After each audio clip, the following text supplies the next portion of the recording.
This is things you might not have heard from the Conversation Project. I am Jay Cleveland Payne. The Conversation Project course is your home for headlines, news, information, and pop culture references that are worth chatting about. Worth pausing for hydration as well. And today, on a Tuesday, as normal, 8 stories to present to you, including Lil Nas K-pop Demon Hunters, and Oasis going a bit on the extra edge of the entertainment industry today, although not so great for Lil Nas X.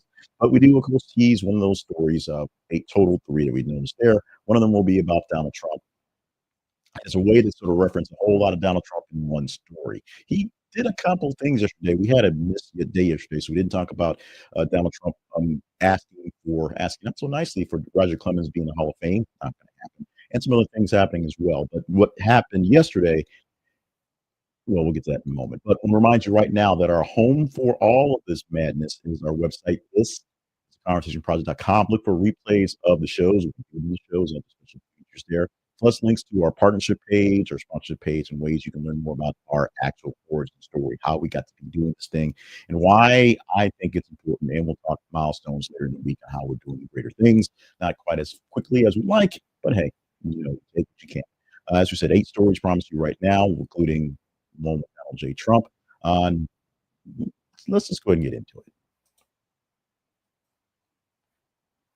So, the president had a press conference yesterday where he mixed up officials, invented a governor, and warned of invasive fish. A chaotic Oval Office appearance is what the robot editor is calling in the title, and chaotic is only one way to describe it. While everyone went nutballs over the decline of Joe Biden, as they should have, they're not doing the same with the normalcy of a Donald Trump, which should be concerning.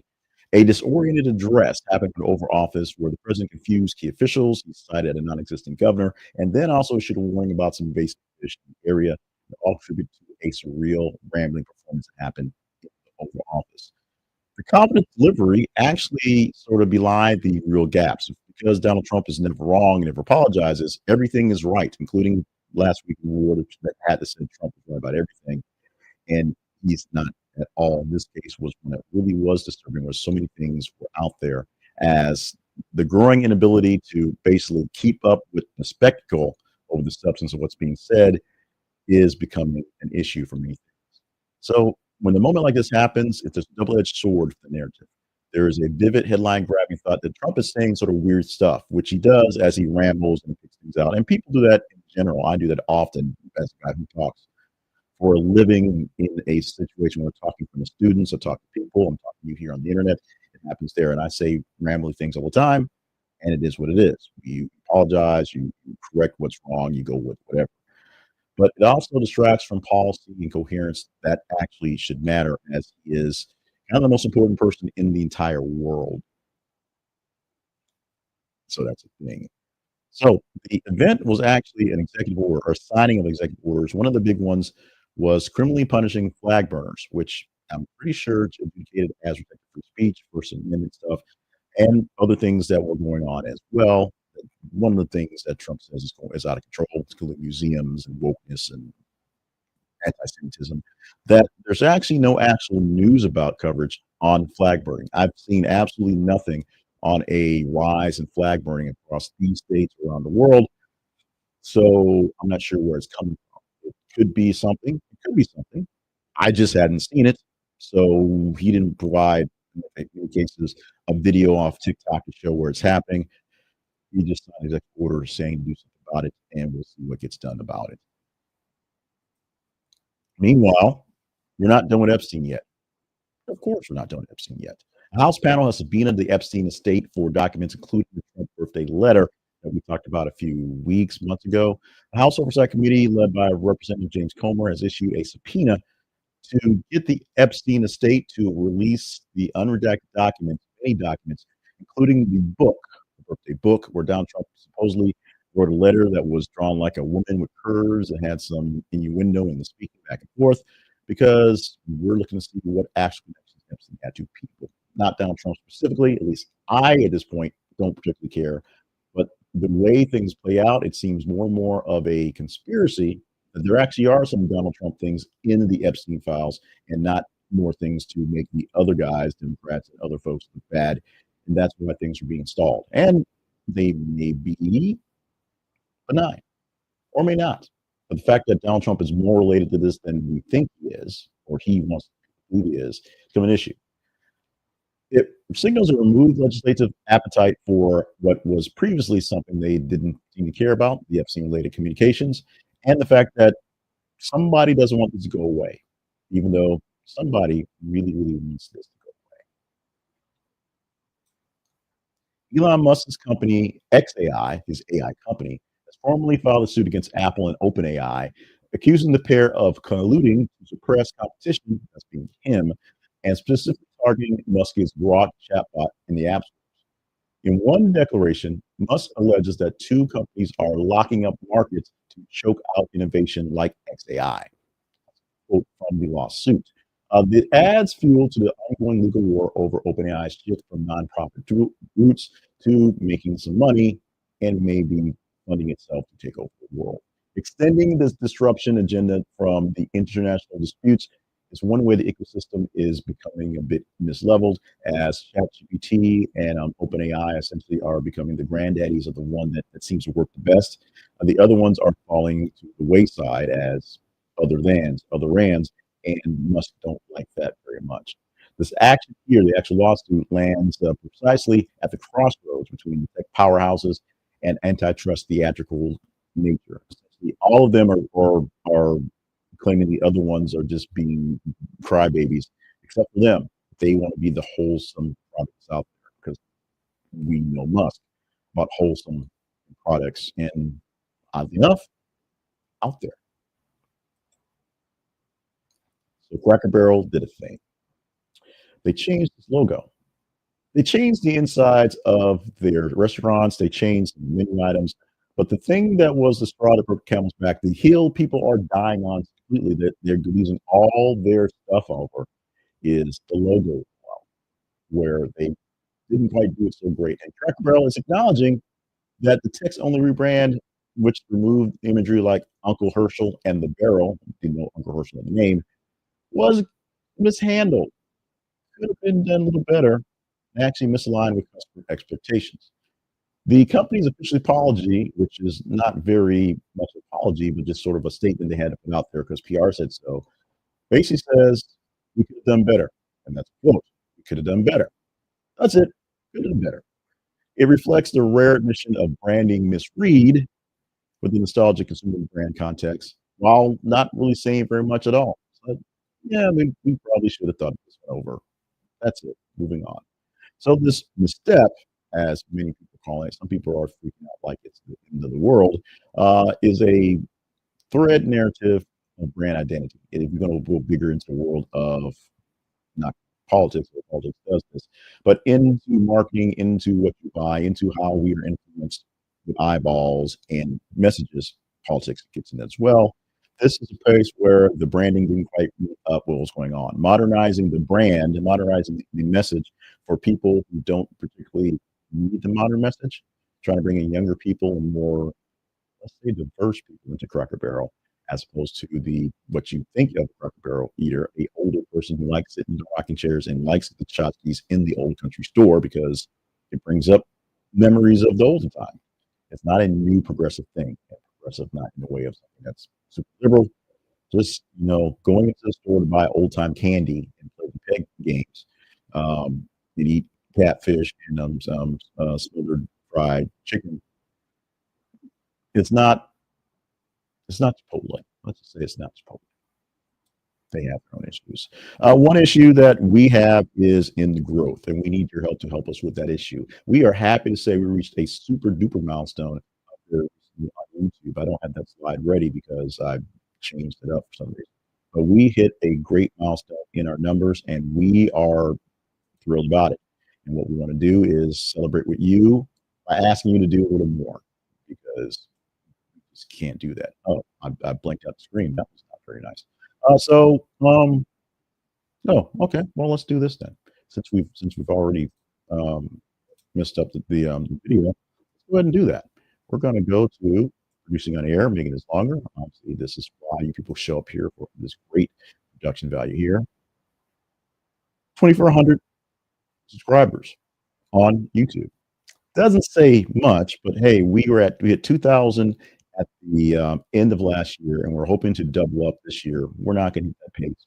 We will probably get 25, 26 forward, and we're happy for that one. So we are a small channel. We are not a massive channel, which is probably great because that also means we're not a big target of other places. This number we hit, I clipped this off over the weekend on Friday, so we're a bit higher than 2401 at this point.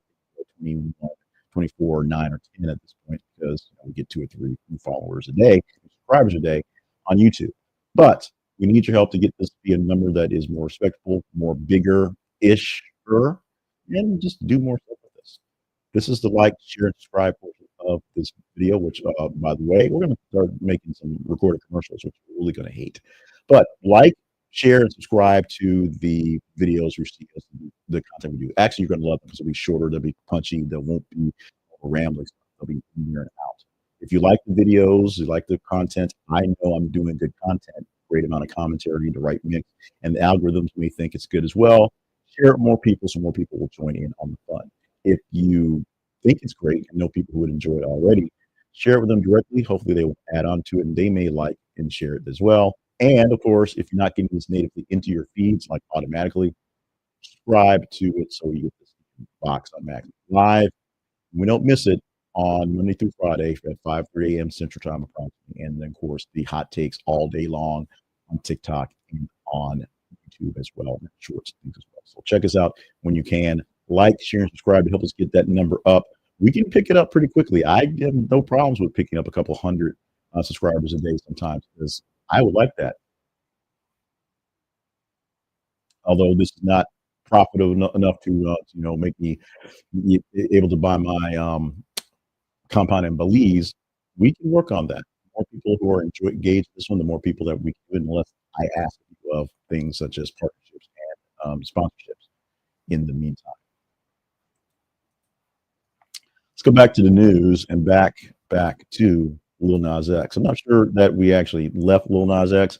Last time I actually had a relevant story about him, to be honest, was the demon shoes, the demon sneakers that were out there. But right now, he's dealing with more serious issues. A government named Montero Lamar Hill, Lil Nas X, pleaded not guilty to 4 felony charges recently, including 3 counts of battery against police officers and 1 count of resisting an executive officer. This, while he was allegedly, to say that word, charging officers while walking naked in Los Angeles. He pretty much was walking naked in Los Angeles. It's the charging part that's where we're really at a loggerheads of was it or was it not. Bail was set at $75,000. Court ordered the requirement for drug rehabilitation attendance, so he'll be locked up somewhere, similarly, not in jail, but in some sort of rehab. His attorney called it an apparent episode in an otherwise productive life. Just a little side quest of crazy and just a generally normal day, if you will. This is a bridge, not quite so far, that deals with legal drama and some celebrity, and also underscores how public figures actually have to juggle their persona of the public and doing bad things. Walking naked down the street in Los Angeles and fighting cops. Not exactly what you see as hero behavior, but in this case, if he thinks the hero, not only did not wear a cape, didn't wear pants, underwear, socks, apparently. In this case, we will follow Lil Nas X and his court dealings because we that kind of people. More court, more problems, more famous people dealing with problems as the police are investigating Rampage Jackson's son, Raja Jackson, because Rampage doesn't have problems that his son's not getting into some issues. There were some violent attacks on a wrestler caught on video in the ring. LAPD is investigating after the younger Jackson, the son of the icon, Rampage Jackson, jumped in the ring at a pro wrestling match that was being streamed live and broadcast, and clips of videos everywhere, TikToks. Suddenly attacked Psycho Stu, SYKO Stu, because the other Psycho thinks they can sit and it's probably trademark. He delivered over 3 blows while Stu lay there unconscious, which shows you that these folks do fight and the stuff is real. This one, of course, not predetermined. This one a bit more dangerous. As you said, it's broadcast live, so people were watching Stu in the ring, and then they watched Raja jump on Stu in the ring, and it triggered outrage and raised urgent safety concerns about independent wrestling circles. If you're a fan like me, you know how things work out big time. If you're watching a WWE event or something along the lines of TNA or AWE, where larger corporations are behind things and they're really big settle. Your independent circuits are basically literally the bingo halls that Paul E. Dangerously created 20 years ago in Philly, and they were massive and nuts and it was crazy, and it's just like that. This thing, although the protection value was a bit more up, essentially the same deal. And Quentin Jackson essentially had some issues with Stu, some words outside of the building early in the moment, and the right time to attack was when Stu was in the ring where everybody watched him. Quentin Jackson, Rampage, later attributed the attack to poor judgment and recent conversation recent concussion to his son, and said that the action was selfish, irresponsible, and violent. Raja Jackson will have to deal with the actual consequences. Soda pop. All I have to say. It's in your head, isn't it? Soda pop. The animated musical K-pop Demon Hunters claimed Netflix's first ever number one box office weekend as they released the straight to the streaming service theatrical movie to a sing-along version for people to sing along with. It got $18 to $20 million during its limited sing-along theatrical weekend. Now, what that means is $20 million in the box office was a slow weekend. Yes, but hey, number one is number one. Scoreboard always works.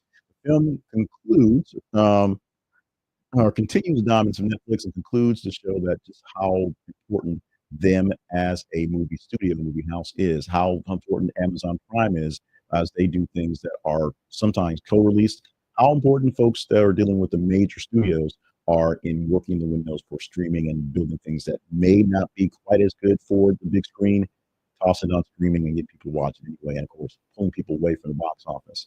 Netflix has this as one of the most watched animated originals ever on Netflix, and it was at our last count the number two English language thing on the platform. It's probably closer to one that is just now, but the numbers and timing will have to take over because Netflix has been around for 20 years, so it's a lot of time to catch up. This is driven by the vibrant soundtrack, millennial K-pop synergy, and soul pop. The streaming meets cinema narrative of this one. Fans passionate for this so bad, so much they want to join in with other folks and pay good cash to sing along with folks on purpose is a big deal. Netflix will continue to run rimshot over things as they produce some of the best things out there right now, or will put money behind them. They're not too far behind or not too far ahead based on where you're looking at other streamers. The biggest issue is as these streamers become more and more important and take over more and more actual events, ESPN is going to start basically streaming to us our football games. Netflix is streaming live things as well. Amazon Prime and Hulu, those things, Hulu, part of Disney Plus, all the big corporations pulling away from regular TV or cable bundle to more specific genres in their streaming apps, and occasionally throwing something on the big screen for us to see. It's going to get expensive. You know what's going to be really expensive? This tour by Oasis, which I said in real words that I kind of meant would not last the tour that was happening in overseas as they got back together. In fact, I said they'd pull up for the first concert. They did not. I'm wrong. I'm very wrong. I like being proven wrong these things. But guess what? They stuck it out. They've dealt with each other. And the brothers Gallagher are going to head over here to the North American leg of this tour. It's going to kick off in Toronto's Rogers Stadium. Although it's rainy, it's going to happen pretty soon. After 16 years off the road because they hate each other, the band is tapping into the nostalgia market because of cash. And they like the money enough to get along with each other. It's an emotional capital that legacy acts are picking up on right now. There's a lot of bigger acts that are because it's here in the States. It is county fair time. They'll do the fair circuits. They'll do a couple of venues here or there because they're doing the fair circuits. And the bigger acts can come up with bigger tours. something as nostalgic, something with enough buildup as 16 years of breakup of Oasis is going to bring a big deal coming forward. They will not be playing the Pulaski County Fair this year because I think they're booked with Lil Nas X, but he may have some issues. His slot may be opening up. However, Oasis, sometimes a lot of bigger bands of older stature, and some of those bands continue to tour because you can't make money off albums or streaming. Apparently, the Gallagher brothers figured out that pretty quickly, and they're making enough money to bank it and to bank them being with themselves for the moment. Let's talk about us again. And this is a talk about us that gets you involved. And we're going to talk about our partnership we have with Not News. And our partnership can be your partnership as well. They are one of our sponsors, and they help us out with affiliate links to this, for their grouping. You want to get better news coverage and coverage that goes beyond what your standard is working. You can get it for less than $1 a month, or less than $10 a month on their big Vantage plan by going to our website at the link. This is theconversationproject.com/ground news. You'll get 40% off their plans, which gives you access to news of a very super standard perfection, where you get everything, literally everything. Take a news headline from a local story, a national story, or an international story, and look for it in ground news, and they'll show you coverage as they are being covered by many outlets, not just one or two, or five or six that may be in a part for a aggregator. They aggregate it all. You can see where all the coverage comes from, side by side comparison to the headlines, some of the lines in the work, and background on the actual sources as they go. Maybe the source is funded by some liberal media type of deals, or some conservative media type of deal, or a think tank, or just a private person, or it might be some bloggy thing that you're not sure exactly where the news is coming from. You get those details from ground news, and you also get its blind spot feature, which is the crown jewel of the features, which allows you to see a headline that is being overly covered, or a story overly covered with headlines by your group that the other groups are ignoring, and vice versa, which makes you think, why is this group showing this one way so much? Why is this group not showing this very much? Because it's usually something that's used to crow over how bad someone else is and blow over how bad they are. So you get to see exactly what's being covered, exactly what's out there, and who's covering it, and you can judge for yourself. You can do actual research on news stories based on different news stories, and decide what slant you actually want to keep into. The website link is this: conversationproject.com/ground news. For that, you get access to the ground news and a chance to get 40% off their Advantage plan to get news for under $10 a month. That's big, spanking great news. We use this every single day to work on those things for our work here, and we think you should as well to check out your stuff using ground news. Today was a little long, today was a little rambly, and I'm going to warn you, somehow, some way, we're adding history and birthday back. We're going to. This is going to be longer, hopefully not 30 minutes. Right now we're at 23 minutes on a Tuesday, which is not where it not should be. That says Monday. I'm pretty sure I saved that to say Tuesday. It says August 26th, so I just changed the wrong day because we missed yesterday. It's Tuesday.